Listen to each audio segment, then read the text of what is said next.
Welcome back to Take It and Run. Today we are talking to someone who's not just making waves in Reno, Nevada, he's making waves nationally. Jack Cote, the team leader of the Envy Home Team. Let's just talk about some credentials here so that you guys know who we have on the podcast today. Part of the top 60 teams with Remax nationally. He just made the top 30 dream teams with Tom Ferry's top 30 list, which is super exciting. And his team just crossed 100 million in sales for 2025. He's one of the most respectable humans that I've ever met, and especially in his market as a real estate agent. And if you've ever wondered how to win buyers' trust, coach sellers to price the home right without losing the listing, and how to scale with systems and just some good hard work, then you're in the right place for today, because Jack's going to peel back the curtain and share with us some of his best strategies. So Jack, welcome. And for those of us who don't know you, why don't you give them the 90-second version of how you got into real estate and what your business is like today? Yeah, well, thank you, Kristi. And I'm based out of Reno, Nevada. I've lived here since 1979 and seen a lot of changes through the years.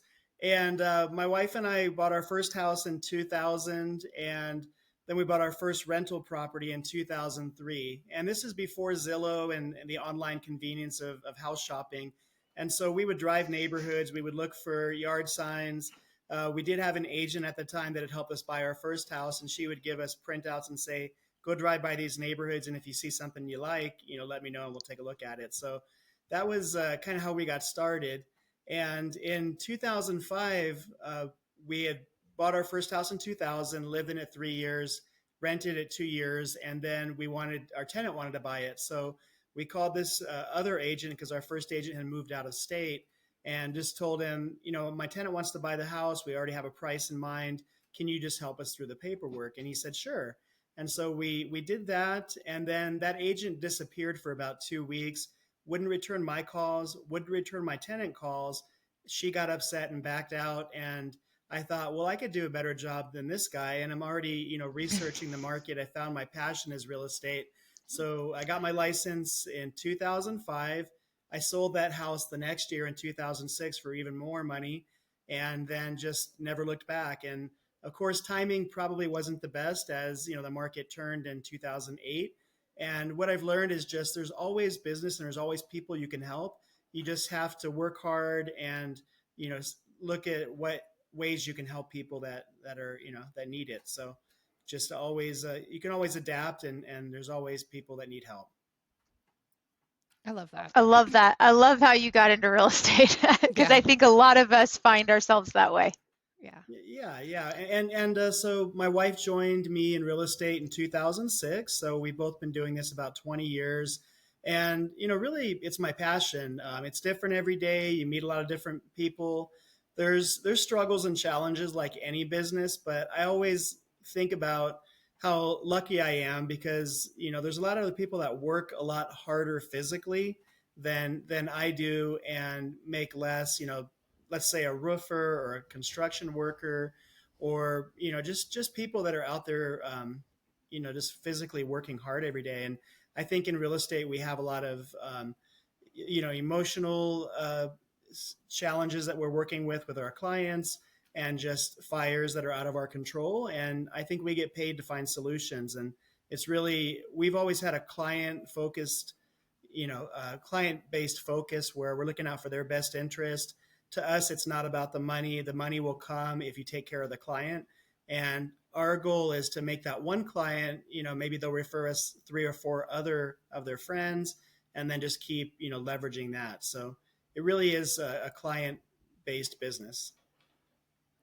So something that I've been thinking about as you're explaining is with the amount of people that you are helping, and you were saying this before, that you guys focus on how many people you're helping, not just how much GCI or how much volume you bring at the end of the year. Mm-hmm. You have to be pretty decent at building buyer trust, right? For agents out here who are maybe struggling with that, what's one simple step that agents can take to build that trust with buyers? Thank you for the question.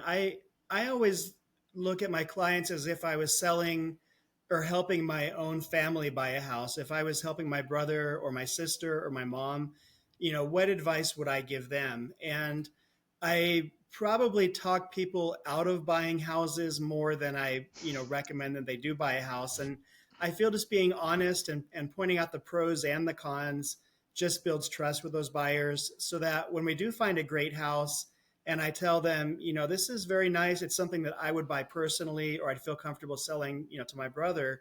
It carries a little more weight. So, Hmm.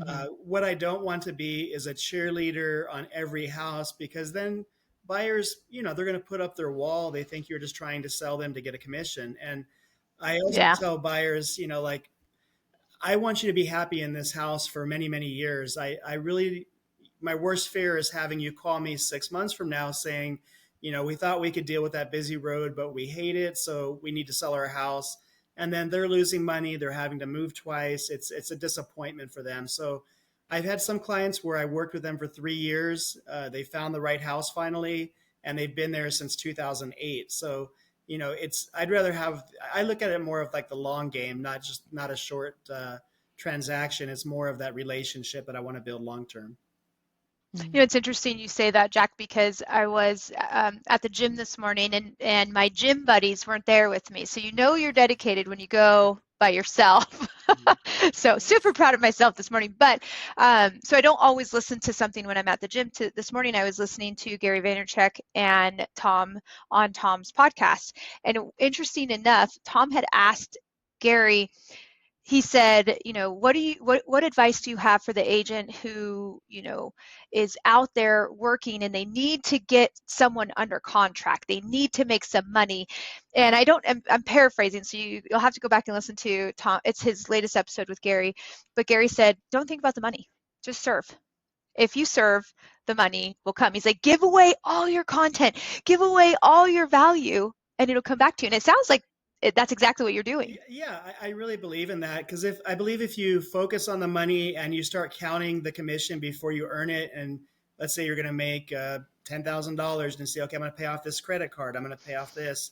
Well, then you're focused on the wrong thing. So what you need to focus on is what are your clients' goals? How can you help them to reach those as smoothly as you can?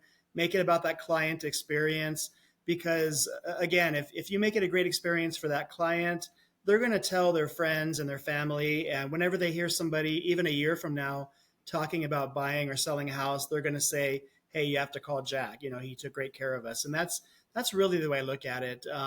And I found if you don't focus on the money, it just kind of, the transactions just kind of grow. So, you might be waiting for that one transaction and then you focus on that client. Next thing you know, you have 3 escrows or 5 escrows. And it's, it's some juggling, but if your heart is in the right place and you're always looking out for your clients first, you're going to succeed. And, it can be a tough business. I think comes down to talking to more people, letting your friends and family and past clients know that you appreciate their referrals and that you promise to take great care of anybody that they send your way. And whenever I get a referral from a past client or a family member or even another agent, I always want to make that person look really good. So I'll take extra special care of that buyer, and just because I want them to go back to the referral person and just say, hey, I'm so glad you referred us to Jack. Yeah. I am curious on your philosophy on this. So knowing that you've always run your business, because we've discussed this in our coaching calls of like, I never want to force anybody to work with me. I want them to work with me because they want to. So how have you and the team, it's September 2025, August, 2024, we all made a big shift with the buyer broker agreements. So, how's that going for your team? What transition did you guys make? And did you always use buyer broker agreements? What about your mindset shifted with that? So honestly, I've always been the kind of guy that works on a handshake. I know we've had buyer broker agreements around for a long time. I never really used them in the past, because I felt like I just kind of felt awkward. Like if I work hard for this person, they're going to want to work with me. And I kind of feel like, having a buyer broker agreement signed on right up front, they don't even know you, and you don't know that client. Like, what if they're not a good fit? So what since August, we are required to have buyer broker agreements, and what we've done, I still on our first tours, Zillow has a touring agreement. It's a 7-day touring agreement. So whenever I meet a new client, I start with that, because I also have seen pushback from a lot of buyers that are like, well, I don't want to sign this because I don't even know you yet. And so I just try and take some of that pressure away, that yeah, we're just going to focus on looking at homes. If we're a good fit, then when the time is right, we'll sign the buyer broker agreement, and just explaining it to buyers, that it's something that's required. It's been mandated. So some people have been using buyer broker agreements forever, and it was just an easy transition. For me, I always think about, like, I guess the metaphor would be, if you ask someone out on a date and you're asking them to marry you before you even have dinner, so that's kind of been my hesitation. But so that's why I start with the touring agreement, because it's a 7-day agreement. The buyer is acknowledging that they don't have an agreement with another agent, and it kind of just opens the door so you can build rapport and continue to work with that client if you're a good fit. It sounds like you're putting you're putting you're basically saying, I believe in myself and that I'm going to do a good enough job that at the end of this touring agreement, you're going to want to work with me. And I'm so confident in my services, and I know it's going to be a while, but I'm going to remove that pressure for you so that you can experience on your own and come to that decision. Yeah, that's 100%. And yeah, I do work hard for my clients. I have late nights where I'm thinking about how can I make their experience better, or if I'm showing property the next day, I want to make sure I always put together a buyer guide with all of the listings that we're going to look at. That on the first appointment with that client, I'll give that to them, and it also has our relocation information about the Reno area. So I found that when I present that to the client, it's almost like you're giving them a gift, and it's a pretty thick book, but it doesn't take that long to put together. And the response I've had has been so overwhelmingly positive, where, as we're going through properties, the buyer can make notes. I always recommend to the buyers, as we're looking at houses, rank them on a scale of 1 to 10. So after we see about 15 houses or 10 houses, they're going to start blending together. So scale of 1 to 10, think of a nickname for the house. If it's the blue house, call it the blue house versus 123 Main Street, because it's a lot easier to remember. And just, it also keeps them organized so they don't have papers shuffling everywhere. And then it also has a longer shelf life. If they are from out of town and they go back home, they're going to maybe keep that relocation guide, which also has my bio and the testimonials. And, it just reaffirms that they would want to continue to work with me. Do you think that has helped to prevent any ghosting that happens?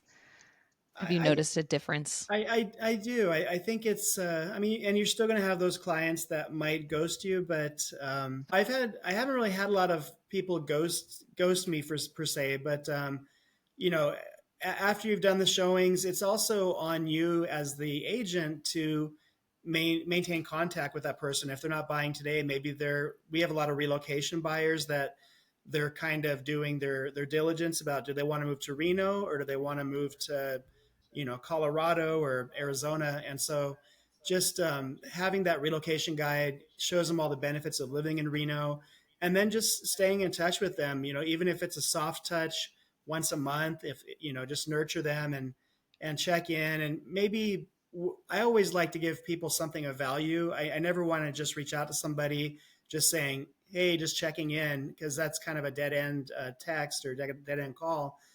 If I know what kind of property they're looking for, I might send a couple listings to them and say, hey, I saw these 2 new listings and thought of you.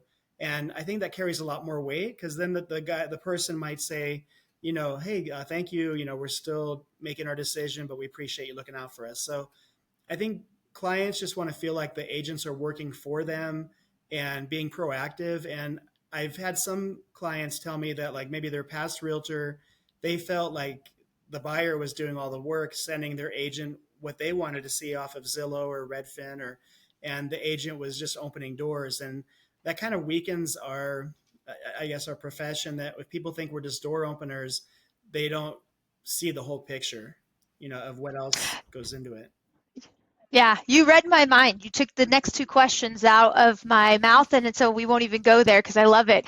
So these are great insights on the buyer side, but we know that real estate is, a two-sided game. And so let's transition over to sellers and talk about some of the strategy.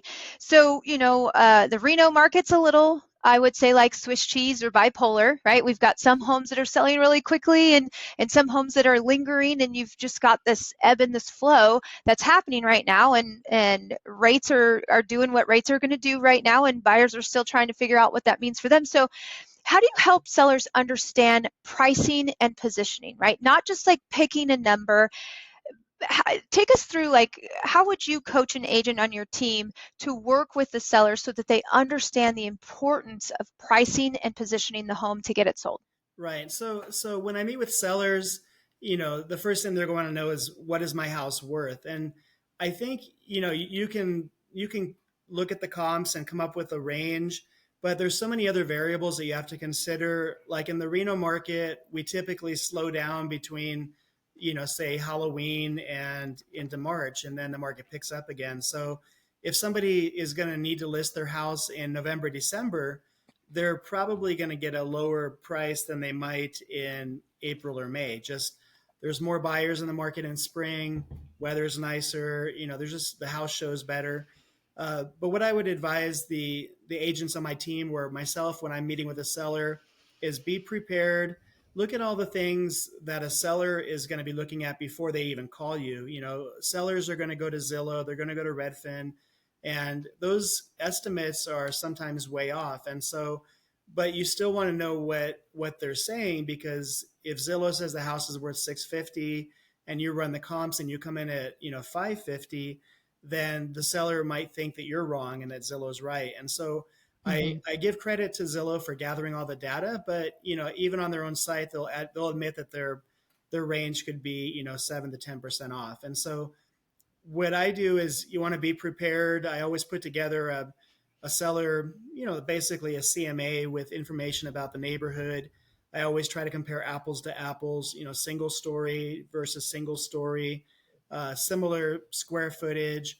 And I try to do 3 months as far as solds go. Sometimes I have to go back a little further if there's not a lot of data.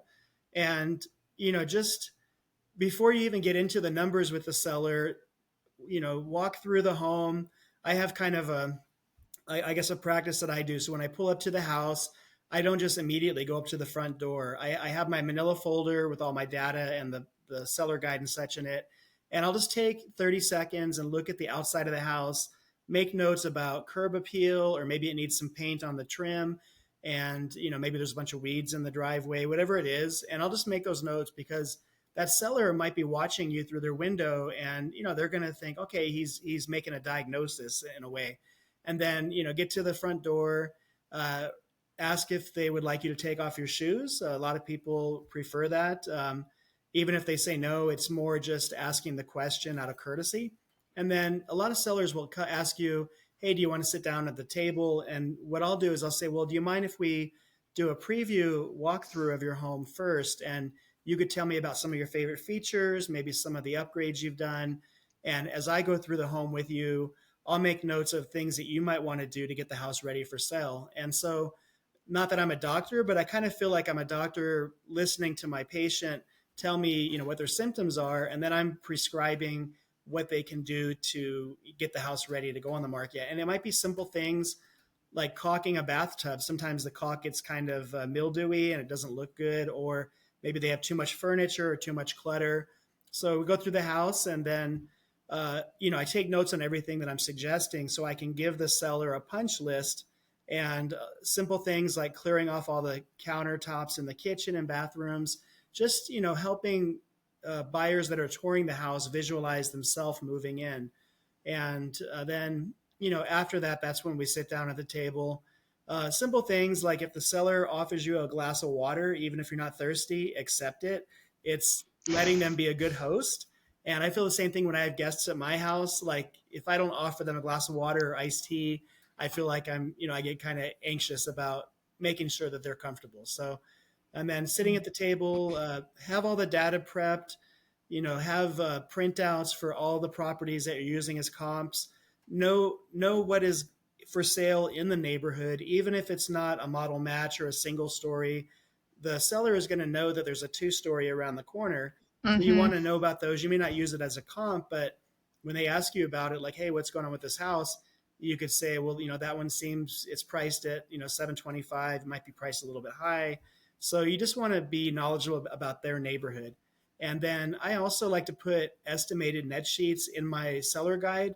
And so I'll do a good, better, best. If I think the house is worth 700, I might do a net sheet at 680, 690, and 700, just to kind of give them a range. And then that way they can kind of start estimating what their bottom line is going to be.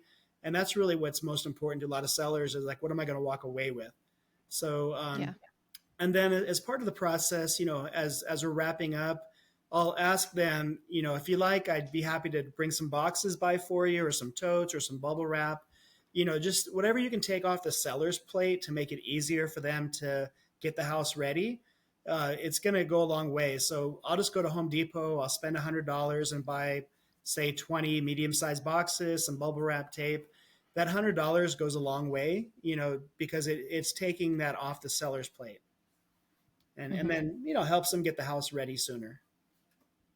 I love that. I love how prepared you are to position sellers for like a comfortable transition into working with you. It sounds like you try to eliminate as much of that. Like, we're strangers. You don't know me. I don't know you. Let's build this trust. And you're like, no, I'm here to help you. I love that.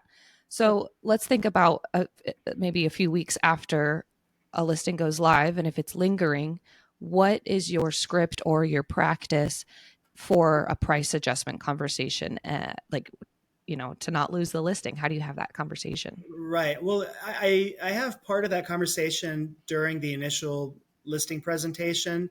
I'll mention to them like, here's your neighbor's home that's a model match that's been on the market 90 days. They're listed at 710. They started at 750. They're maybe chasing the market down. I will also, as part of the listing presentation, tell the sellers, if you like, we could probably schedule a tour of these comparable homes so that you can compare apples to apples. Put on your buyer goggles, and if you were touring your competition, how would you rate it against your home? And so a lot of times sellers, they have something special about their house which makes it better than the rest, and you might think it's worth 700, but they think it's worth 725. So we Hmm. might I tell sellers I typically I don't want to sell your house for full price the first day or even the first couple of days, because then I feel like I left money on the table for you. If I listed at 680 and we get a 680 offer, you might be happy, but I wonder, could I have gotten you 690, 695? And so I explain to sellers, if our target is say 690 is our sale price, maybe we go start at 700 or 699, so that when a buyer comes in a little bit low, we have some wiggle room. And I tell them it's a tug of war is actually a good thing, because then the buyer felt like they had to fight for that price a little bit. And the seller knew that they were starting a little bit above what they wanted, so they were able to negotiate. So I set those expectations that, we want to price it fairly, but maybe have a little wiggle room. And if they still want to list higher, let's say they want to list at 725, I can tell them, we can give it a shot and test the market. I hope I'm wrong and somebody falls in love with the house and we'll give you that price. But after 2 weeks or 3 weeks, we'll be getting feedback from agents as they show the house. And if our feedback is that we're priced too high, we're probably priced too high and we'll need to adjust that. So just kind of setting I guess the expectations up front as to what our Hmm. our strategy would be. Uh, that way, the seller feels like they didn't leave money on the table. Like if they think your house is worth 725 and it doesn't sell, they at least gave it a shot. So it takes that emotional, side off of them. So now I'm curious, how are, so it's been a couple weeks, and maybe I mean, I know this happens here in the Phoenix metro area where we sell. We really think that this is the price it's going to sell, and then the market declines even more, right? It softens even more for whatever reason. And so, it's been 30 days or so.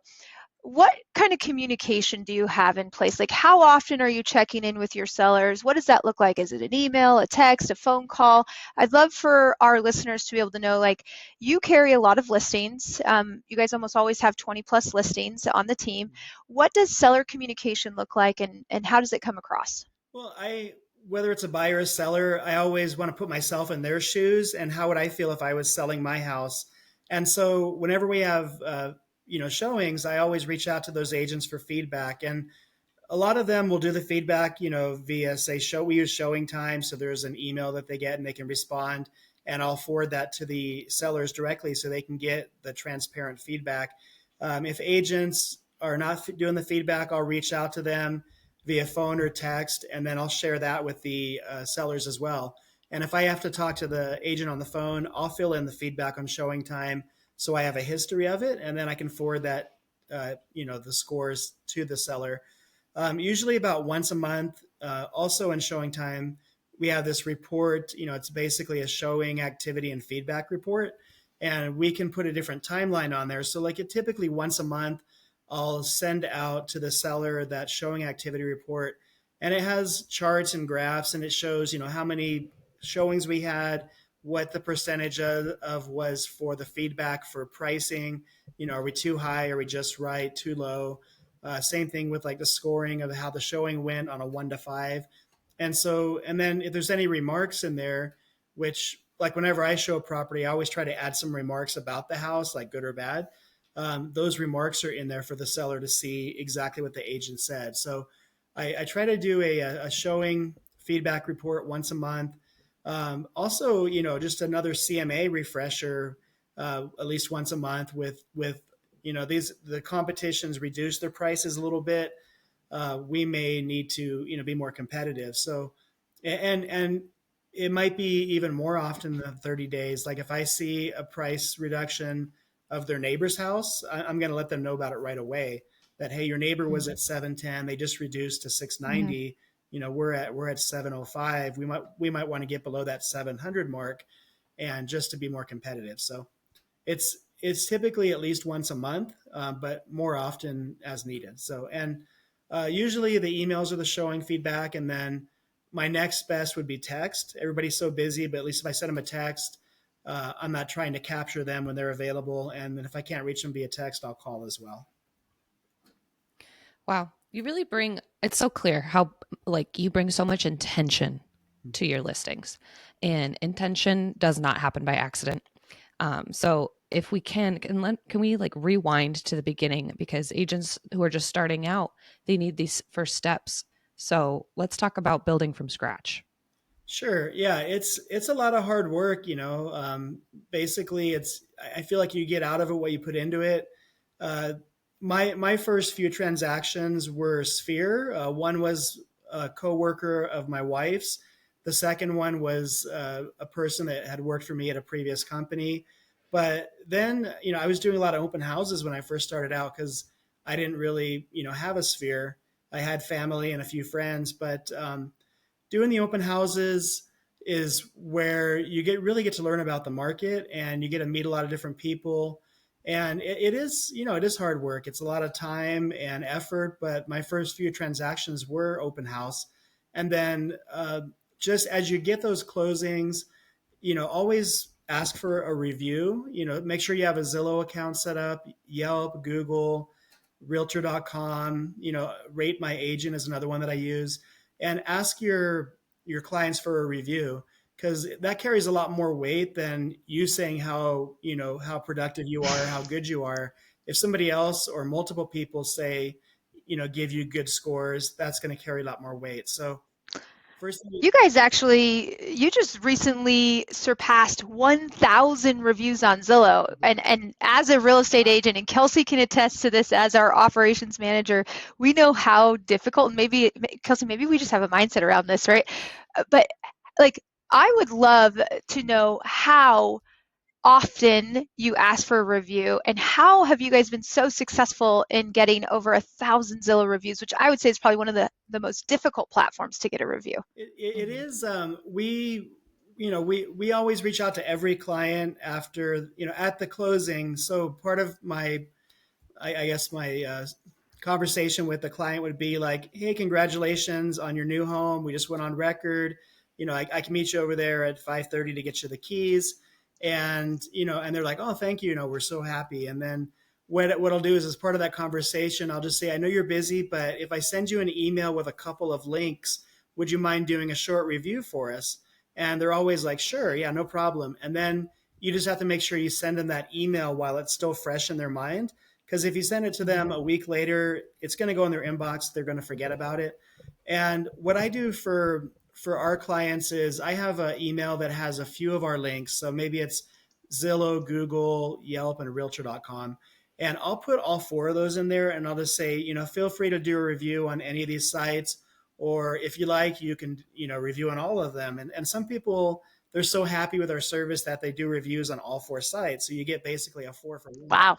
Yeah. So it's just setting the expectation. And just thanking them, for taking the time out of their day. Because I acknowledge that they're busy, and as we're competing with other agents in our market for reviews, I might even mention that we are competing with other agents, and then it kind of gets the client on your side, like they're rooting for you, they're voting for you to win. So it's so I recommend to all of our agents on our team, definitely have your Zillow, your Yelp, and a Google Business are the three main ones. And then you can go beyond that. Like I said, I use Rate My Agent, which will import reviews from Zillow and Google. And you can also request reviews. There's a bunch of other portals out there. I used to do some on Facebook. And once in a while, if it's a really active Facebook client, I might include that one. But, I don't want to overwhelm them with too many links. Usually like Yeah. 3 to 4 is good. Yeah. So let's pivot a second. If a brand new agent were to join your team tomorrow, what are 3 daily actions that you'd have them take in their first 30 days? So I would, if I was for brand new agents, I recommend that they go out there and just start touring homes to get to know the inventory. Maybe they start with homes in their neighborhood, and if they're going to, they might know some of their neighbors. I would recommend that they talk to their neighbors in the neighborhood and just let them know that they're, working full time in real estate, or that they're working real estate. And the neighbors already know them. They might feel more confident referring to that person since they live in that neighborhood.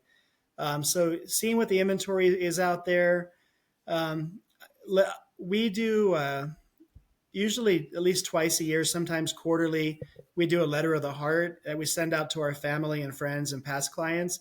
So even if you're a new agent and you don't have any past clients, I would recommend drafting a 1-page letter of the heart. And it's kind of similar to what some people do around Christmas, where they might send you like their once a year newsletter. Like, we went on a trip to Hawaii and our son graduated high school. And I make it more about personal. So like when I send this out to my friends and family and clients, I'm sending it as a friend, not as a salesperson. So it'll be 90%, it'll have maybe 4 or 5 pictures of me and my family doing things, maybe some adventures, and then, talk about those adventures in the doc. And then the last paragraph, for me, I would say real estate's keeping us busy.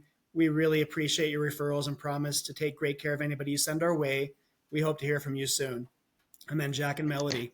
But if I was a brand new agent, I would just say something like, I'm so excited to announce that I just recently earned my real estate license, and I just wanted to let my friends and family know that I'm here to help if they need anything. Something, I'd probably polish it more, but basically just announcing to your friends and family, maybe your past coworkers, that you're full-time in real estate, and just planting that seed. And, for what we do for our past clients, and even, I guess we could do it for friends and family, is find out, where they work at. Maybe they work at a small office with 10 people, and, ask your friend or your past client, do you mind if I bring some treats by your office on Friday? And it could be a couple dozen donuts, or it could be, we had this company locally called Nothing Bunt Cakes, and they do these little mini buntinis, and drop some business cards off, and you just never know where your next deal is going to come from.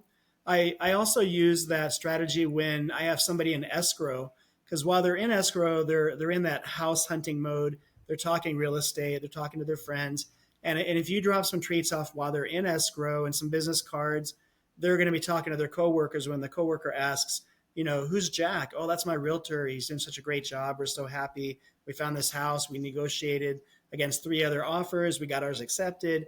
And then that person, the coworker, might think, okay, well, I'm going to call Jack when I'm ready. So just planting those seeds. And then I guess third thing I would say is, besides touring homes and the letter of the heart and the buntinis or the donuts, just, maybe find somebody. If you're a solo agent, look for an experienced agent maybe that needs some help with open houses. Maybe that experienced agent has some buyers that you can help with. I think I went through this training course back in 2006 by Floyd Wickman. It was called the SMART training. And one of the things he had it was called a get by giving philosophy. So, you might go help that agent with an open house, or maybe you show some property without expecting anything in return other than the education and the knowledge. And I know that happened with me when I was really busy. My partner, Kirk Archuleta, approached me and he's like, I want to be your buyer's agent. And I really didn't think I needed a buyer's agent, but having him join me, and he's been with me now for over 10 years, he had a heart where he was just wanting to help. And in return, I would take care of him and we would do good splits, a 50-50 or whatever it was. And just try to learn from somebody that's been doing it, whether it's a team or just another agent. Yeah, I love that. So I know that there's a lot of shiny objects out there that can, distract an agent. How did you find the right group, right? So you kind of mentioned the touring, the cakes, the letter of the heart, some of those things. I know that you've been currently doing 5 note cards a day, right? You've got these things. So for an agent who's not exactly sure if they're a for sale by owner, an expired, a cold caller, an open houser, how do you know when you have found a prospecting strategy that's going to work for you? I really think it's time will tell. I mean, there's some people out there that are excellent at doing open houses and they can meet people and create those, leads into clients. And for me, I've always, of course, the best referrals are going to be somebody that's referred to you by a friend. So you kind of have that triangle of trust where, if I refer Kristi to a friend of mine, my friend is going to trust Kristi because I trust Kristi. So, but as a new agent, there's so many people trying to sell you something like invest in these leads or invest in this new platform. I would just keep it basic because you don't need to spend thousands and thousands of dollars, to get a lead. And I would say just be out there. Like the open houses are good. Talking to other agents and seeing if there's anybody that you can help. Because I know there's a lot of agents out there that maybe they have, 40 buyers they're working with, and maybe out of those, or maybe there's 10 that they really, don't have time for it and they're falling through the cracks. So if you can help that agent capture more of that business that would have just been lost, that's going to be a great way for you to get your foot in the door. And then, those clients that you convert, have an upfront conversation with the agent that referred to you and ask if you can ask those clients at closing if they would do a review for you. So you always want to be respectful of where the lead came from and the source. But if Kirk had asked me, hey, I just helped these 3 buyers that you referred to me, I would tell him, yeah, please go get a Zillow review because I want to help him build his business. I've got my business running. And so, I'd love to have 3 more reviews, but it carries a lot more weight for somebody that has 0 reviews to get 3 than me to get 3. So, and with the people on my team, I want them to succeed for the team, but even more so, I want them to succeed for themselves. And, I know that the people on our team, I hope they'll be with me for 25 years, but some people move out of state or they want to start their own team. And so even if they leave, I'm still proud of them for, growing, and they kind of spread their wings and they fly on their own. And we've had several people on the team that have gone out on their own and created their own teams, and it's kind of feel like they're sprouts, So I Yeah. really encourage people, and I celebrate their success, whether it's a personal deal or a team deal. I hear that. You have such a caring heart. It's like so evident and it's so beautiful. So we were focusing on new agents. Let's talk about some experienced agents that maybe feel stuck. What, when an agent feels that way, like what's usually missing? Why are they stuck? Part of it might just be, you get in a slump, and you're just you're working hard, and things aren't going your way, and you might just need to take a step back and just think about, what is it you're doing, and evaluate, if there is something that's working, focus more time into doing that. And if you're chasing online leads and they're not responding or they're ghosting you, especially as an experienced agent, just reconnect with your past clients and your sphere. And, whether you have 5 past clients or 100 past clients, just, just send them, like for me, I'll send out a little thank you card. My goal, like Kristi said, is 5 cards a day. And it's a challenge, but the more I do it, the more I realize there's people out there that I can reach out to. Maybe I haven't talked to for a year or two, and I can either send them something like hey, congratulations on your 2-year home purchase anniversary. If you're sending them something if you're being grateful and you have gratitude, and you're not calling somebody just to try to get another deal, then Mm-hmm. the deals will come to you. It's funny how that works. It's that get by giving philosophy again, where I might send somebody a thank you card or a birthday card or whatever it is, and next thing I know, they're sending me a lead, which I wasn't even asking for the lead, but it just happens that way. So just I say be grateful, check in with your past clients. Don't let people fall through the cracks, because the worst thing is you see somebody you sold a house to 5 years ago. Now they're selling a house and it's listed with somebody else, and then you always question yourself, like, well, why didn't they call me? But I always point the finger back at myself, like, why didn't I stay in touch with them? So Yeah. like I said, little thank you card. We use a CRM called Follow Up Boss, and what we do is we, ask our clients, like for their birthdays. We always ask them for their wedding anniversary if they're married. We enter the home purchase anniversary, so there's a calendar that pops up, and every month I can just say, okay, I got to send out 6 birthday cards. Maybe I put a Starbucks card in there. Um, One of the things we do, and I'm willing to share this with you, Kristi, if you like to share it with anybody else, it's called an all about you form. And what it is, it asks the client for their birthday and their spouse's birthday, wedding anniversary, but also asks them things like, what's your favorite movie? Where would you go on vacation if you could go anywhere? What's your favorite type of food? Do they have kids? Maybe I'll ask them for their kids' birthdays.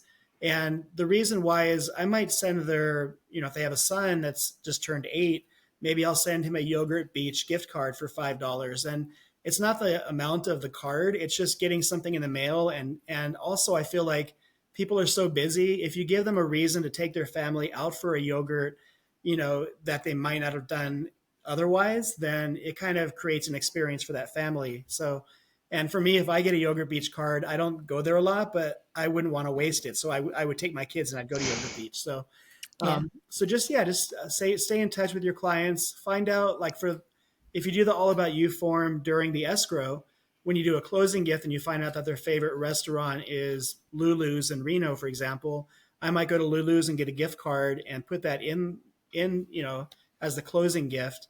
And they're just so surprised that you remembered their favorite restaurant. So Yes. Yeah. it just really helps. So so you do a lot of, I'm going to call it traditional, right? Like really good strategies. So for the agent that's listening, he's unpacking 20 years of real estate gold for you. This stuff actually works. Let's touch real quick on AI, tech tools, CRM. Like you mentioned these traditional things, but I also know that you invest in technology. So keeping your human touch, what do you feel is the most important technology that a real estate agent could adopt in their business? So for me, I think the CRM is super important. I started with Top Producer back in '05, and it had a lot of tools that I never used. I used, they had like a market snapshot that I would set up, and I just used it kind of like a spreadsheet for my clients. I could have just had an Excel spreadsheet with just name, number, name, number, email. And so, but using Follow Up Boss, when I switched over to that, we also signed up for a website through Ylopo, and Ylopo and Follow Up Boss talk to each other. So it helps us, myself, and our agents when they log into Follow Up Us every day. And there's these smart lists, and the website and the CRM talk to each other, and they'll tell you, like, here's the new leads, here's the people that were most recently active on the site, here's people you haven't, maybe you were showing homes to but you haven't talked to for 2 weeks. And so it kind of keeps you on track, because we all get so much distractions and new leads coming in, and it's easy to forget about the ones that are really the hot leads. And then the nice thing is, with the Ylopo website and the Follow Up Boss, it will tell us, like, hey, this person has looked at this property 6 times. And so, you kind of have a hint that maybe that's something they're interested in. So next time you talk to them, you might even mention that you had noticed that they'd seen this property. And I know it's a little bit big brother, but you're also, helping guide that client through the process.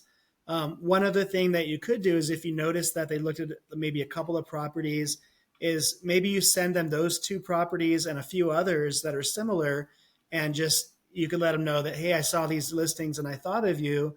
I'm going to be out in that area this Friday. Do you want to take a look? And, a lot of times buyers they may not want to inconvenience you. So if you put it out there that you're going to be out there anyway, they might just say, oh yeah, I'll join you. And I think especially for new clients, it's just getting face to face. And, usually the first person that the agent meets or that the client meets is who they're going to work with. As long as the agent shows up on time, is prepared, just do what you say you're going to do. The worst thing is, being late on your first appointment, or Yeah, don't do that. yeah, or not confirming the showing, and you get there and the tenant's like, no, nobody ever told me you were coming by. It's just awkward. So you want to be prepared. Yeah. If I know I'm showing property tomorrow, I'm going to get everything packed up, bundled up tonight, so I don't have to worry about it first thing in the morning. So, but Yeah. yeah. And then technology wise, I'm not really, I'm kind of, I would say I'm not so great on social media. I'll do some posts here and there, but I'm not tactful about social media. I'm trying to do like more personal connections on my Facebook. So, which goes to Instagram. And so what I'm doing is, I have this daily list of gratitude that I started about a year and a half ago. And it was just something, I just have a Word document where every day I'll try and think of something that I enjoy. And so it could be, a hot cup of coffee in the morning, or like today I posted that I love the smell of freshly cut grass, and it's just kind of simple things. And so I'll put a picture on Facebook, with a little comment about it. And it's surprising how much interaction I get with my sphere on those personal, versus me just saying, hey, here's a new listing, check it out. I might get 1 or 2 likes on that new listing. My freshly cut grass post today, I probably have like 50. And it's because it's from the heart, it's not manipulative. It's real. It's like, yeah, it's real. It's not, I'm trying to sell you something. I'm just a real person, just like you. Yeah. It's so obvious why you made Tom Ferry's dream team. And so just another congratulations from me. I know Kristi congratulated you, but it's really, it's not just an award. It's showing that you lead by example.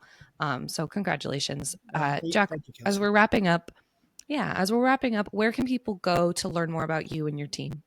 Sure. So our website is just nvhometeam.com, NV like Nevada, hometeam.com.